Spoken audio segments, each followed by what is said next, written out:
предал интересы милиции. Рассекретил документы, рассекретил переговоры, план операции передал секретный. Прикарманин, получается. Да? Все изъяли. Там 2000 с лишним долларов, 1000-сомовую купюру, купюру мелкого достоинства. Это показывает уровень следователей. Здравствуйте. Продолжаем тему, главную тему этого месяца. Это Койташ. И персонажи по этой теме. Один из самых основных ключевых персонажей, который взял под арест третьего президента Атамбаева, это генерал-майор Курсан Асанов.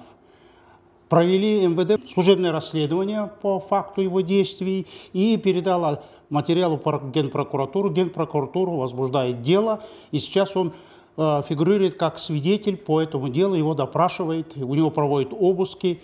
Сегодня у нас в гостях адвокат Курсана Асанова Икрамидин Айткулов, очень известный у нас в республике адвокат, который вел такие громкие резонансные дела. Вот я думаю, что он сейчас расскажет обо всех этих деталях. Пожалуйста, Икрамидин Назирович. Ну, я участвовал вчера в допросе Курсана Асанова. После допроса сразу же поехали, сделали обыск у него в квартире. Во время допроса по моему ходатайству ознакомили нас с заключением служебного расследования, которое провело МВД. Дело в том, что заключение служебного расследования не знакомили ни Курсана Асанова. Что является нарушением? Конечно, это существенное, очень грубое, серьезное нарушение со стороны руководства Министерства внутренних дел.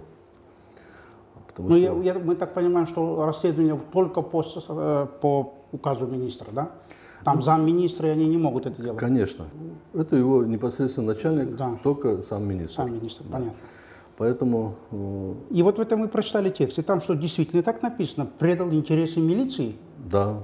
Так а что, написано. Такое понятие у нас есть? Ну, такого понятия у нас нету. Нет, у нас есть, мы знаем, что есть понятие предал интересы государства шпион, да? Ну, у нас и даже сидящий по этому делу есть. А тут получается как? Предал интересы государства, предал интересы милиции. Что тут значит предал интересы милиции? Это вообще удивительно, что они так написали. Здесь самое главное что? То, что это заключение, оно совершенно необоснованное. Это фактически домыслы министра. И что интересно, они, не ознакомив Курсана Асанова, не получив у него, не узнав его позицию по этому заключению. Они должны были это сделать в письменной форме, типа объяснительной, да? Да, они должны были получить, потому что есть соответствующий ведомственный акт, который утвержден правительством. А как это называется акт? Ну, это дисциплинарный устав. Дисциплинарный устав МВД, да? Да. И это нарушение. И там конкретно написано, что должен объяснительный. Да, конечно, там надо получить объяснительный, они должны его ознакомить.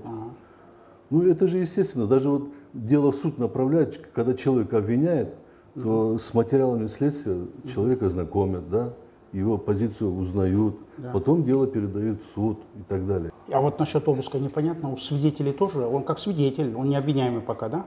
Да. Он свидетель, а свидетелю можно, это допускается ехать в дом и проводить обыск, да? Ну, допускается. Допускается, в принципе, это как бы не исключается. Это и что там, вы присутствовали на этом допуске? Да, и что там у него нашли?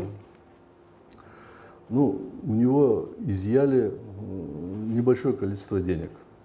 Все, что в доме были, какие деньги, они все изъяли. Значит, там 2000 с лишним долларов. Изъяли даже 1000-сомовую купюру, которую нашли дома. Купюру мелкого достоинства, например, 5 евро, 10 евро, там 5 дирхамов, 10 дирхамов. Вот так, да? Да. Их несколько штук было, даже те изъяли. Ну, это обычно за загранпоездках ездит, там сдачи, это мы все делаем так, да. И вот даже их изъяли. Изъяли 3 комплекта подарочных часов. Часов. А что за часы? Часы... Дорогие? Нет, это китайского производства. Китайские. Небольшой ценности, так сказать. Это, например, одни из часов были подарены МВД России. МВД России? Да, там прям... С надписью, да, выгравировано МВД России. Да, и даже это изъяли? Даже это изъяли. А зачем? Понятия не имею. Потом помощник президента Таджикистана, что ли, тоже подарочный набор часов тоже изъяли. То есть, ну, это показывает уровень следователей, которые... Значит, они, наверное, полагают, что это в пакете, что ли, было? Ну, наверное. Но там же пакет же был же потом видео же, после того видео, было же еще видео же, которое начисто убирает это видео. Когда виден пакет, куда делся пакет? Он же входит в здание МВД. Да. А, кстати, насчет пакета сейчас неизвестно вам, где этот пакет? И уже точно установлено, Фиди установил, что не у Курсана. Так где тогда он? Этот пакет был передан следствию. Следствию? Да. Значит, должен быть у следствия находиться? Да. Потому что видео вы все видели, да, оно было в руках у телохранителя. Телохранителей, да, тот же самый пакет, да. Телохранителя Атамбаева. Да, мы знаем, там же видео. И передали, когда они сели в машину, они передали это туда. Туда? Да. То, получается, Курсан его не забирал? Нет, не забирал. Ну, а теперь они этот пакет что, уничтожили, что ли, что, сожгли, что ли, его? Куда он делся? Или такое практикуется, чтобы уничтожить это? Я не знаю, куда. Если они считают, что сейчас проводят следствие и, так сказать, ищут что-то. Так они обязаны найти тогда пакет? Да. Пропал пакет, я не знаю, куда он пропал, почему пропал. Ну тогда это получается на основе этого видео, это предмет уже для них, уже следствие под ним, чтобы кто куда дел пакет? Да. А бумаги какие-нибудь нашли? Нет. Тексты ничего. Там что-то, статьи, нет? Нет, больше ничего у этого у Курсана. То есть в доме ничего больше не было? Ничего. Только вот это вот 2 с лишним тысяч долларов, в том числе купюры мелкого достоинства, 3 подарочных набора, это часы в коробках. Да. Вот такие коробки, 3.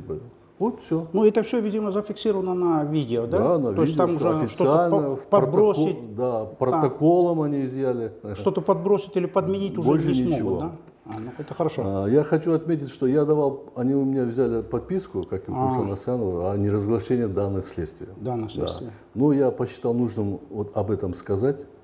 Потому что здесь нарушение. Да, потому что нарушение. Нарушение в деятельности сотрудников органов, оно не может быть засекреченным.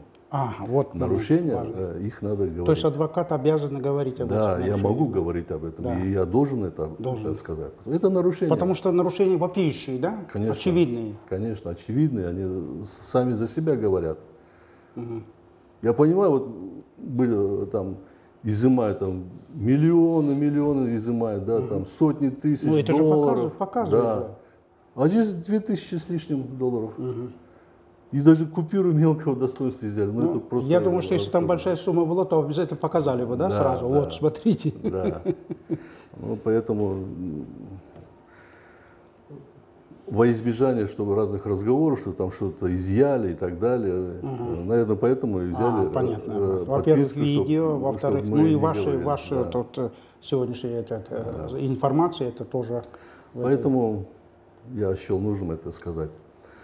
Ну, что я еще могу сказать? Вот, когда ознакомился с заключением, оно, как бы вот содержание заключения, оно видно, что оно основано на домыслах. Вот это нарушение со стороны министра. Я расцениваю это. Вот здесь, обратите внимание, самое главное, что он нарушает инструкцию ведомственную. Вот как вы сказали, дисциплинарный устав МВД. Да, дисциплинарный устав нарушает, не знакомит его. И тут же отдает в СМИ. И причем в течение нескольких часов делается, да? Да. За несколько часов можно провести расследование? За день можно провести расследование? Полноценное нет. Нет.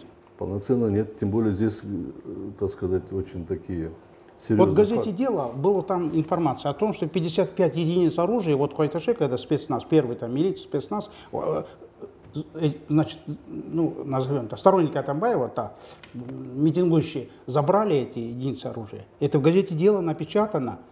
А это что, расследование поэтому не проводит? А где теперь это оружие тогда? Когда показали сюжет, там было всего 5-6 винтовок, там пистолеты 5-6 всего единиц, 55. А где оно тогда? Вы не знаете это что? Ну, я не в курсе. Не в курсе, да? Но обычно по такому факту, вот как вы адвокат, надо, наверное, проводить расследование, ну, конечно, и выяснять, конечно, где следы. Может, конечно, его продали уже это оружие? Конечно, обязательно должно проводиться. Ну, что-то проводили, пока мы не знаем. Вместо этого они проводят расследование по пакету, да, злополучный пакет. Пакет стал уже легендой. Ну, пусть даже провели. Ладно, если министр так считает, что там он что-то нарушил и так далее, ну, хорошо, передай в органы, да? Ну, зачем это публиковать в СМИ? Еще до передачи в прокуратуре они уже это публикуют. Ну, они, видимо, полагали, что последующей не будет съемки. Они думали, что других съемок нет этого пакета. Следы пакета на этом кончаются, а потом уже не докажешь ничего. Ошиблись. Да. Вот меня интересует, и я думаю, многих интересует этот момент. Предал интересы милиции. Вот что под это они там, они же должны под это обосновать что-то. В чем предательство? Рассекретил документы, рассекретил переговоры или операцию, план операции передал секретный. А в чем секрет? Там указано в этом заключении? В чем именно предал интересы? Не дали копию заключения, пока не дали. Не дали. Сказали, что нельзя, не имеем права давать, это уже материалы дела, только по окончании следствия и так далее. Вот. Но они обвиняют его фактически в совершении должностного преступления. В чем это? Министр. В том, что он взял у Атамбаева что-то, какие-то вещи, да, вот как они пишут потом в СМИ, это писали, что деньги, драгоценности, и это все, так сказать, прикарманил, получается, присвоил, да. Вот такой смысл этого заключения. Но доказательств тоже нет. Нет доказательств. Нет, их и не может быть. Не может быть, да. Да. Нет и не может быть. Этого нет. А вот там что-то разговор шел, аргументируя, что там стер отпечатки пальцев, когда демонстрировал эту снайперскую винтовку. Это что, это тоже нарушение? Нет. Он сделал все правильно. Потому что вы все видели, что патрон уже в патроннике был. Там одно неосторожное движение, и человек может быть выстрел. Да. Там еще фактически задержание еще не закончилось. Там находились Атамбаев, этот, так сказать, человек такой неадекватный, да, от него все что угодно можно ожидать. У него были два подготовленных спецназовца. Все что угодно могло произойти. Поэтому он действовал... А он вытащил патроны, да? Он действовал, он думал о том, чтобы обеспечить безопасность всех окружающих. Потом стирают ведь тряпкой же, там же нет такого, что... Там же следы остаются, он только это сделал. Только один, все, да. Поэтому...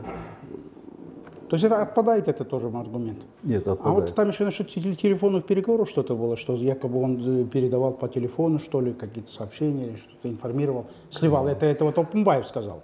Сливал информацию, не говорит кто. Он сразу же сам добровольно, когда пришел на допрос, он выдал свой телефон. Вот проверьте, пожалуйста, он там ничего не стирал, ничего не выключал, ничего. Пожалуйста, проверьте. Он отдал свой телефон. Никаких контактов у него не было. До задержания? Да, не было ничего. Понятно. А если какие-то контакты были после задержания, то они уже по-другому идут, да? Трактуются по-другому? Ну, там контакты всякого рода могут быть. Это не обязательно уже, если сами по себе контакты, это значит уже, что это, как сказать, криминальный контакт. Это надо доказывать. Да. То есть то, что они обвиняют, что он сливал информацию, вот о операциях, это все до должно было быть. Да. А после, когда задержали там какой-то, все же, операции закончены же. Ну вот как юрист, вы полковник служб безопасности в свое время, да, очень хорошо знаете эту оперативную работу. Вот данная ситуация, вот Койташская ситуация, история, Койташская история получается, Койташский стрелок, Койташская история, да. Вот здесь генерал Асанов, он спас честь государства. Интересы, скажем так, ладно, не будем говорить высокие слова, интересы государства в данный момент. Все-таки здесь Атамбаев выступил уже не против Сооронбая Джеймбекова, не против одной персоны. Третий президент против четвертого. Здесь он же выступает против государства. Да. Так он защитил честь государства или он предал? Вот у меня 20-летний стаж работы в следственных органах, в следственных органах, в органах внутренних дел и в органах национальной безопасности. Кроме того, я уже 15 лет как практикующий адвокат. То есть я и с той стороны, и с этой стороны, так сказать, как раз специализируюсь по должностным всем этим преступлениям, защите лиц. То, что сделал Асанов, его за это надо награждать. Награждать надо его, а не наказывать. Да, орден дать ему, да. Потому что там есть еще другие моменты, когда я не могу говорить, потому что будет как бы разглашение данных следствий и так далее. Достаточно, что сказали, да. Он просто идеально, его поступки были идеальны. Идеально. Никаких нарушений нету. И результат. Потому что, да. Безупречный результат. Да, результат. Между прочим, другие этого не добились, хотя пытались. Пытались. Да. В том числе и сам министр. Сам министр пытался, да. Ничего у него не получилось, а это сделал именно Курсан Асанов. Поэтому я думаю, что... Там не только министр МВД же пытался, там же и этот ГКНБ пытался, да? Этот полковник. Ну, там... Опумбаев. Да. Нет, насчет Опумбаева, его там не было? Когда он сам лично не... Ну, его... Получается, он своего подполковника поставил же под пулю тогда, получается, да? Ну, оценка действий сотрудников ГКНБ – это отдельный разговор. Сейчас этого касаться не будем. Но он подал заявление в отставку, и это надо же принимать, а почему тянут его? Это же достаточно же, там может заместитель выполнить. Он говорит, я доведу до конца. А как он доводит до конца? Мы видели на пресс-конференции. Ну, это право президента, принять отставку или нет. Там очень так эмоционально и агрессивно рассуждал насчет того, что он сохранил секрет. 4 человека, говорит, знали об этом. Секрет он сохранил, обеспечил секретность операции. Но провал-то сделал.